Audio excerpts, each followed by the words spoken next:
Hey, Dr. Isaac Jones here, and I want to talk to you about how to future-proof your virtual practice for long-term success. I can't wait to dive right in. There are so many strategies and solutions that we've discovered over the last 10 years of really pioneering the virtual practice space and creating multi-6, 7, and even 8-figure virtual online businesses and practices. So there is a lot of uncertainty out there. There's no question about it. There's probably more uncertainty now because of the time that we're living in history than any time in the last probably 40 to 50 years. And ultimately, when I built my practice, my virtual practice, I built it in an uncertain time. It was during the economic crisis of 2007, 2008, and the economy was on the downturn. And my virtual practice absolutely flourished. In fact, I didn't know there was no economic problem.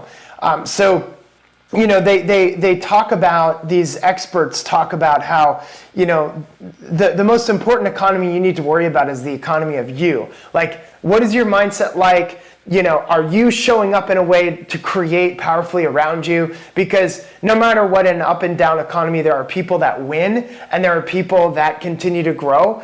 And a lot of the people in my network and in my group, they have grown exponentially over the hardships that have happened throughout this time in history. And I want that for you. And so ultimately, there's a strategy to create a successful virtual practice through any type of economic or pandemic or anything along those lines. So ultimately, the way to future-proof your practice and integrate, the strategies that have really created this bulletproof kind of a success process for the doctors that are in our system is, number one, to work with technology versus against it. You know, most people, they leverage the strategies that they can implement in their office, but there's so many technologies that you can use for organic outreach, for maximizing your social media output, for implementing strategies to teach not just a couple hundred people a week, but what about impacting thousands or even tens of thousands? This is what's possible with technology. I put on an event this year that reached over 100,000 people. So, you know, if I were to do that event, I would need to rent out a football stadium in the South in order for me to pull that off, right? No, but the reality is I was able to pull that off because of technology, and I did this all in the comfort of this office right here. So, you know, the other thing is that you want to consider building a virtual side of your business. If you don't have a virtual side of your business, you have got to hedge for whatever future uncertainties that lie ahead. The people that have won the most, the doctors that have won the most, whether they're medical doctors, chiropractors, naturopaths, they have hedged. They have had at least 1 foot in virtual, and if they had just 1 foot in there, kind of dabbling in it, this year they were able to sprint and create massive growth, financial success, and now they've got, you know, dream lives, because what ends up happening, getting created from having a virtual business, is it creates a lot of freedom and a lot of automation, and this creates a lot more time for you, which allows for a lot of the people to be able to, you know, have the freedom to be with their family, to travel, to do some of the cool things that they've been able to do this year, even in the midst of all the chaos. So you want to build, a conversation online. You want to start building that conversation with the particular group of individuals that you want to become the hero to. So you want to work with technology, and then you want to ultimately build a virtual side to your business. The third thing, and I know this might sound crazy or cliche if you would, but you want to build a waiting list. Now, I can say this because we have seen this happen over and over and over again. How do you create a waiting list? This sounds like a dream, but this is essentially your email list. This is the nurturing that goes out and creates thoughtful communication with the people that you're developing a relationship with. And over time, what this creates is a waiting list. I mean, literally, I just got back from Cabo San Lucas, and there are a few doctors that have 3-month, 5-month, 8-month waiting list. There was one doctor that had a 7-month waiting list as well. And so he wasn't charging enough, so I was telling him, I recommended some strategies to decrease his waiting list to 3 months and cut out the 4-month waiting, 4 months out of his waiting list from 7 to 3 months by increasing his price. But nonetheless, they're doing the right thing and they're creating this waiting list, and that can be done through virtual.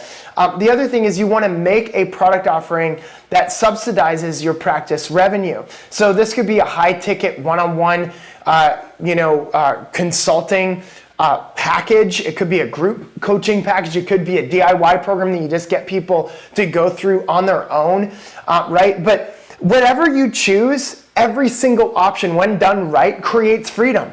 Now, I know some of you are like, wait, I don't want to do one-on-one. Look, when I did one-on-one, when I do one-on-one with my virtual practice, it is essentially connecting with somebody once per month, and that's it.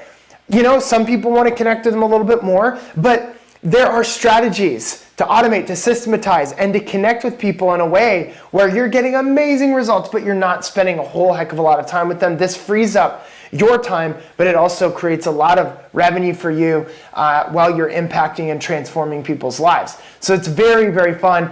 And group coaching is very awesome because you're getting a lot of people into a group and connecting with them at the same time, bringing them through a process. And DIY is them doing it all on their own. And there's a reason for group, there's a reason for DIY, and there's a reason that you want to have one-on-one consulting. I think there's a place for all of that. But you definitely want to look into these different strategies to really drive revenue, to subsidize the practice revenue so that you can either have brick and mortar and practice, virtual practice, or you can just transition into virtual, which some people do. Most people have a hybrid brick and mortar virtual, but some people, I would say 10% of the people that I work with, they go virtual 100%. So you also want to consider e-commerce platforms. This is a great way to sell your functional health products. This is a great way to create residual income. This is a great way to, as you're building your reputation online, to create a lot of ongoing revenue. I've inspired a lot of people with the revenue I've made from my my supplement sales online, and some of the biggest, fastest growing supplement companies in the space right now have been inspired by a video just like this. In fact, there are seminars or they heard me live and in person. And they were inspired by, me being able to make $500,000 in residual income off of supplements, or, a few $1 million off of different product launches or whatever it might be. And they're like, man, that's so inspiring. I wonder if I can do the same thing. And literally these people have some of the fastest growing natural health brands in the world. One is a 9-figure brand, one is an 8-figure brand, and another one is a fast growing 7-figure, multi-7-figure brand. So it's very cool to see what's happening there. The other thing is you want to build a team of A players. It's not necessarily how you are needing to accomplish something. It's who do you need? If you're afraid of technology, if you're afraid of how to set all this up, all you need to ask is who. And ultimately, I would love to be that who for the person that holds your hand, that helps you along the way and gets you across the line to building these successful virtual practices and online businesses. But ultimately, you need to ask in your hiring process, who am I going to surround myself with, or hire part-time or whatever, in order to accomplish the what and the how to get me to where I want to be. And what I do when I'm analyzing who I want to work with is I use the Kolbe Index A. The Kolbe Index A is a really powerful, it's Kolbe, by the way. It's a really powerful cognitive personality assessment that looks at what your what you essentially function like and what your strengths are. And this can tell you whether you should hire a person for a particular position. And there's 4 different categories. There's a fact finder, there's follow through, there's quick start, and then there is implementer. So ultimately, people that are high fact finder and follow through is who I need to hire for certain positions that I need more detail around, because I'm a very high quick start, which means I think of things, I'm creative, I like starting things, I don't like finishing things, right? So I've got an amazing team of people that are around me to make sure that things get done. So hopefully that makes sense, but very powerful to find an A player and then analyze them with the Colby Index A. And then the last thing is you want to cast a vision for where you want to go and get clear on the team organization chart to help you get there. So when it comes to creating an unbreakable virtual business, an online business and virtual practice that will get you to the next level, who's the next hire that you need to have? Who are the next 5 hires that you need from now, right?